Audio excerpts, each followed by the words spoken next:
Very good evening to you. Thanks for joining us on the Thursday edition of the show. I'm Yemi Adebayo. Well, tonight on the show, we will talk about the CAF Awards. We'll also talk about gymnastics on the show. Tonight, we will talk about, of course, the playoffs. Nigeria are not in there, but we'll talk about the teams that have made it to the playoff and the route to the 2026 World Cup. Of course, the world doesn't end because Nigeria did not qualify. We'll do our best to talk about all of those things as we move on the show. We'll also talk about the Nigeria Premier Football League. It will get attention, some rescheduled games played, and of course, there's already the implication on the bottom four. So we'll talk about all of that on the show, all for you on the show tonight. My colleague, Austin Konakwan, is suited and ready as we go along on this ride. What a great things to hear me, and of course our viewers joining us from everywhere in the world. Always an action-packed total sports here. Listen to you talk about some of the things going down, but we have it at the back of our minds. Yes, the show must go on without the Super Eagles, but who isn't bothered than Nigeria? Football is the religion. Football has got huge followership. Who isn't bothered that for the second time consecutively, we will be missing out on the World Cup, the world's biggest, arguably, not just football, the world's biggest sporting tournament. Yeah, I mean, it calls for reflection. It's sober one.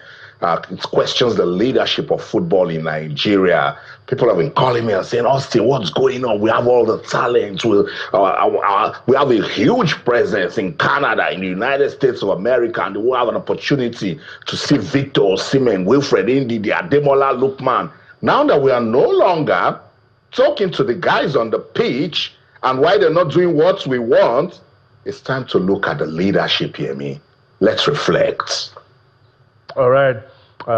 Some have suggested maybe we dedicate a whole show to all of that because there's a lot, but that's not going to be today at all. Maybe some other time.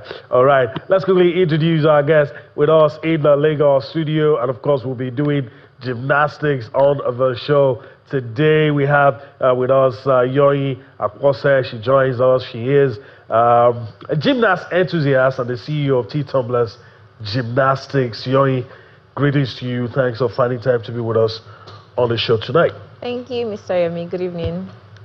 All right, so where do we start? Let's start from the last time I saw you. You were here, smiling as you are now, talking about Gym Fest. So let's just talk about where we were and where you're going to. Talking about Gym Fest and the quest to put gymnastics in the face of everybody. Thank you. So yes, the last time I was here, we did talk about Gym Fest, which was we're hosting the second edition of the event. And it went really, really well. It was a huge success, I must say, because we had about 200 athletes that participated at that event, yes. So that actually tells you, you know, the last time your colleague was asking whether we have talent here in gymnastics, you know, in one day we had that many athletes participate in gymnastics at the Gym Fest 2.0. So that tells you that there's the talent here. We're definitely on the right path and we're discovering it. And we're going to keep harnessing it as we go along. You know, the platform is there and it's going to continue. We're going to keep hosting the championships. But beyond that as well, we're going to go into also the grassroots level as well. So even mentioned at the event, we had gymnasts from Lagos State actually perform as well.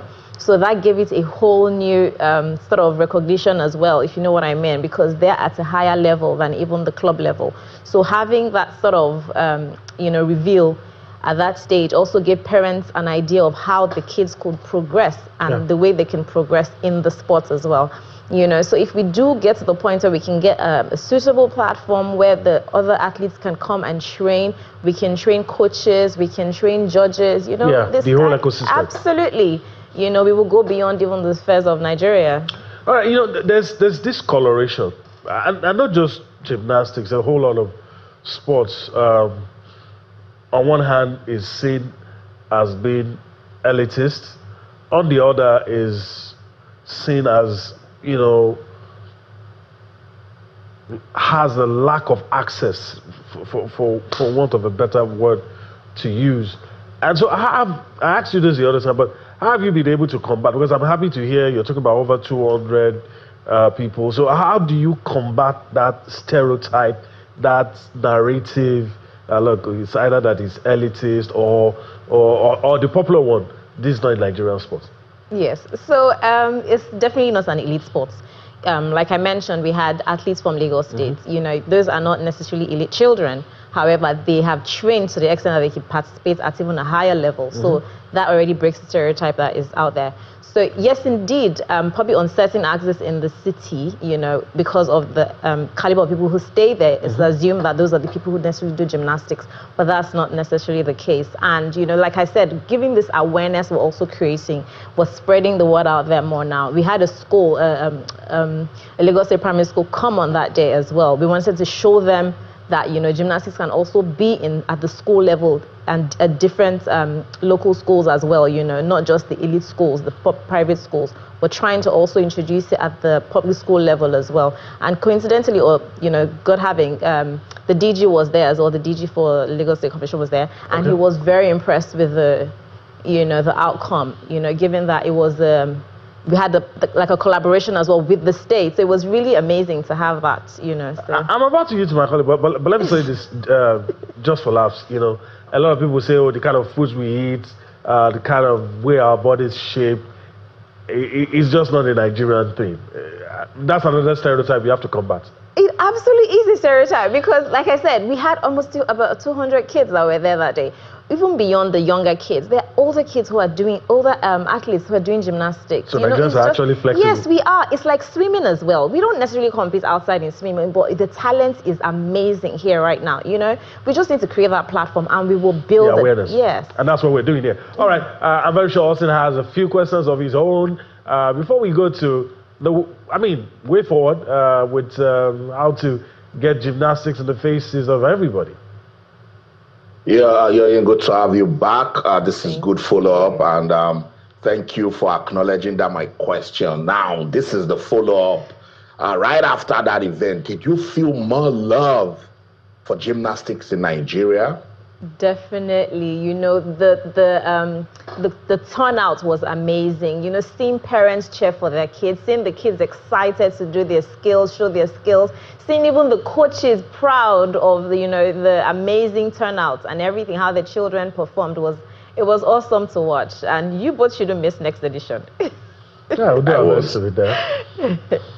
So you know how big gymnastics is at the Olympics, at international events. With what you and your team seem to be doing, can we produce gymnasts that won't just only compete at the Olympics or at the global stage, but actually win medals for the country? Absolutely, 110%. We can definitely produce. It's the way you just talked when you were talking about the soccer as well, how we have the talent. You know, the talent does exist. We just need to brush it up and give them the adequate training to get them to that world stage. The talent is here. It's now up to us as an organization to push it and collaborate with the state and the the state as well to push it in the right direction to get the recognition that it does require and it needs to stop being a progressing sport and actually a great sport that it is. What is giving you? I'm coming. Let me take it because I like the passion with which Yoyin is talking to me tonight. What is giving you this confidence? What did you see at this last event that is making you say, look, Austin, we know what we're doing, we know where we're going, and we'll get there? So I don't say this often, but I started gymnastics because of my daughter. My younger daughter then was 3, now she's 12. She was interested in gymnastics and there was nowhere to take her. She just used to watch it on YouTube. And that's how I got into gymnastics. And guess what? From that, my 3-year-old, we started growing, and this was a few years ago. Today, I said we had about 200 kids that participated. I'm confident that we just need to spread the word. And God have it, we had Fidelity as a major sponsor for this event. If we keep growing, we're going to get more sponsors, and we can only get better from here on. So definitely gymnastics. I'm very confident because I'm also confident about the benefits of the sport. That's why I'm this passionate about it. Okay, on a final note, the projections. We have to start with Nigeria. Charity begins from home. So what are you looking at? We've seen how everything has started now, but what are you looking at in the next 1 year, 2 years?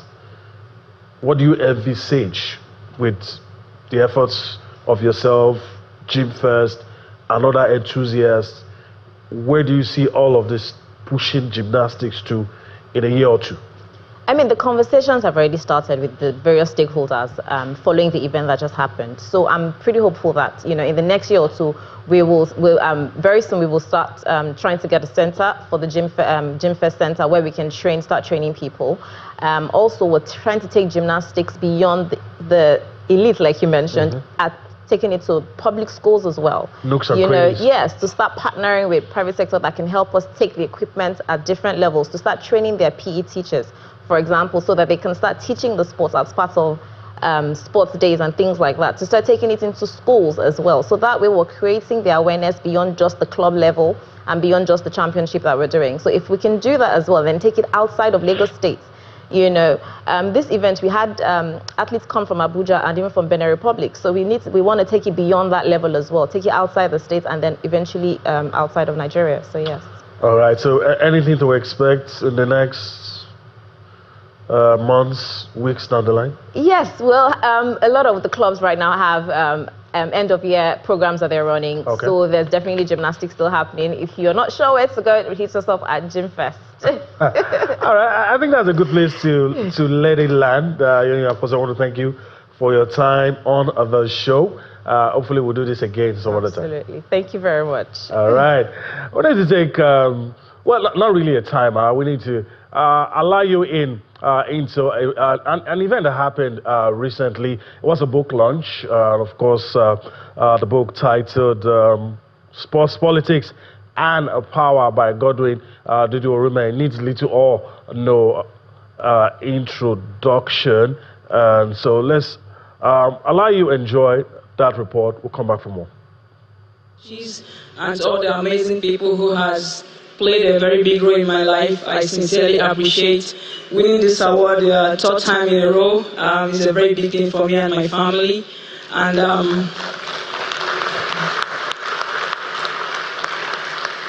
I'm really, really grateful for that. To all the academies I've played, to all the clubs I've played, thank you so much. Lastly, to my fellow nominees, I just want you to know that I'm a big fan of all of you, and I watch all your games. And I know very soon we will not just be here every year in Morocco to compete against each other. You guys are the best. I'm not sure the world is ready for what's coming out from Africa. And I believe in the nearest future, all the African goalkeepers will be there in the world competing against the best goalkeepers. Thank you so much, and I love you all.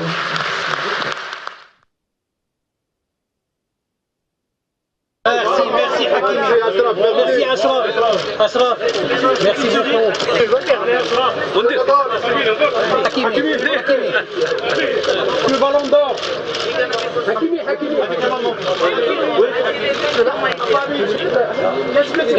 Voilà, la maman, le téléphone. All right, so I mean, that was a little mix-up on our part. So that's kind of awards, which is our next port of call. By the way, you saw Chamaka Nadozie, of course, winning for the third consecutive time women's goalkeeper of the year. Ashraf Hakimi emerging as the men's best player. All right, we made a switch. Yoyin has taken our leave. Of course, our friend Dablola Olifade is with us.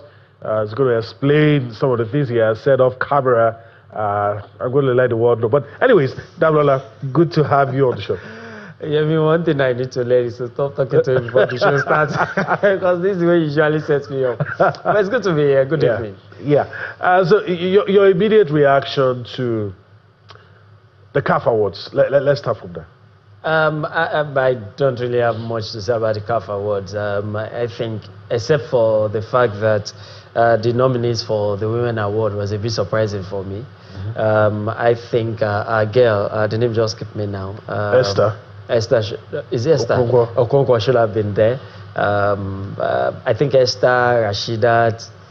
Yeah, I think for me, those are the two best players from the AFCON. I respect the Moroccan.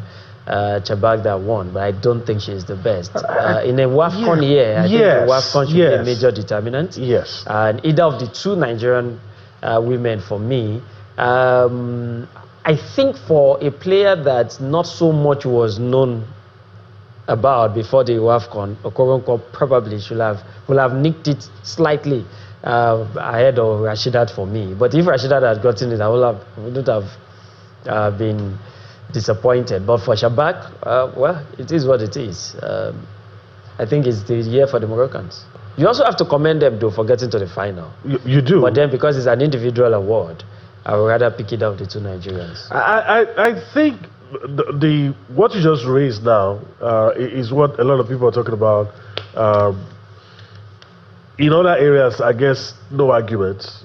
Yasin Bodu, goalkeeper, no arguments. Best inter-club player, no arguments. Hakimi, I don't think, just like you said, who else would have won? No one else. But in fact, even Austin said he's surprised that our girl didn't even make, talking about Okoronkwo, didn't make the top three in the first place. And to pick the Moroccan over Ajibade, especially in the WAFCON year, raises a lot of questions. But awards are what it is. And we're going to show you how, because I'm very sure there are questions you have. We're going to show you how we get to arrive at who wins these awards, the composition of who decides, so that you could understand. Yemi can sit here, Damilola can sit here, Austin can pontificate, but there's nothing we can do. Those who decide will decide, and if they feel somebody should win, that person would eventually win. It's part of the strong reasons that some of us may be putting forward. We'll do all of that when we return from this break. We need to go on a break, and of course, when we come back, we'll look into the CAF Awards and, of course, all the other stories trending in your fast-paced, money-spinning, entertaining, and rewarding world of sports.